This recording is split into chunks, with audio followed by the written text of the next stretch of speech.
ప్రతి అడుగులోనూ కూడా నాకేంది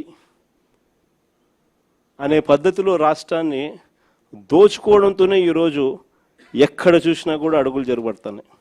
ఇలాంటి వాతావరణంలో రేపొద్దున 2029 ఎన్నికలు జరగబోతున్నాయి. ఇంకా మీ అందరికీ కూడా ఇంకొక శుభవార్త ఏమిటి అని అంటే రాష్ట్రంలో సీట్లు కూడా పెరుగుతున్నాయి. 175 కాస్త 263 స్థానాలకు ఏకంగా 50% పెంచి 263 స్థానాలకు పోతున్నాం. పార్లమెంటు స్థానాలు కూడా 25 నుంచి ఏకంగా 38 స్థానాలకు పార్లమెంటు స్థానాలు కూడా పెరుగుతూ ఉన్నాయి. ఎస్సీ ఎస్టీ రిజర్వ్డ్ సీట్లు కూడా 50% పెరుగుతున్నాయి. మహిళలకు 33% పూర్తిగా ఒక చట్టం ప్రకారం ఒక హక్కుగా ఈరోజు మహిళలకు 88 అసెంబ్లీలో 88 సీట్లు, పార్లమెంట్లో 13 సీట్లు ఈరోజు మహిళలకే ఈరోజు అందుబాటులోకి వచ్చే కార్యక్రమం జరుగుతూ ఉంది.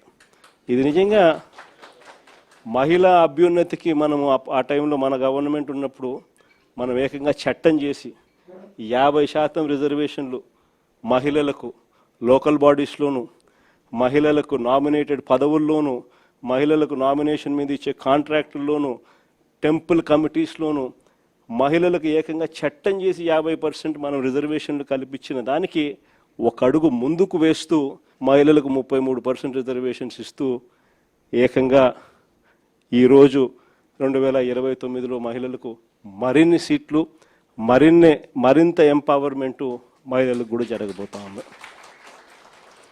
కాబట్టి ఈసారి సీట్లు ఇంతగా పెరుగుతూ ఉన్న నేపథ్యంలో కార్యకర్తల్లో నుంచి ఇంకా లీడర్షిప్ ఇంకా పెరుగుతుంది.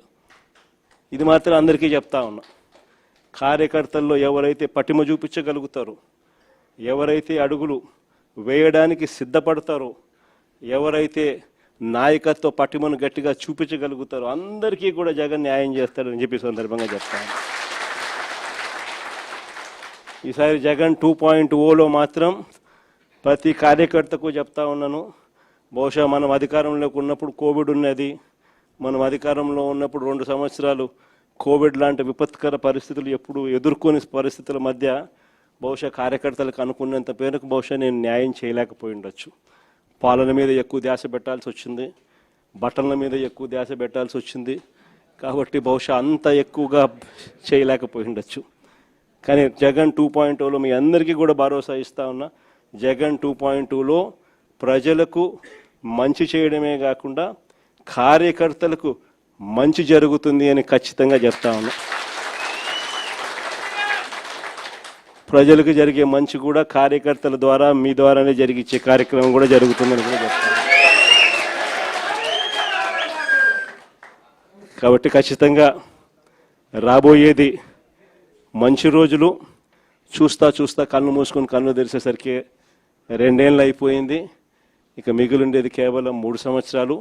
ఈ 3 సంవత్సరాల్లో కూడా ఇంకా 1.5 సంవత్సరం ఎలా గడిచిపోయింది అని అంటే ఆ తర్వాత ఎలాగో చివరి 1.5 సంవత్సరం నా పాదయాత్ర కూడా ఎలాగో జరుగుతుంది.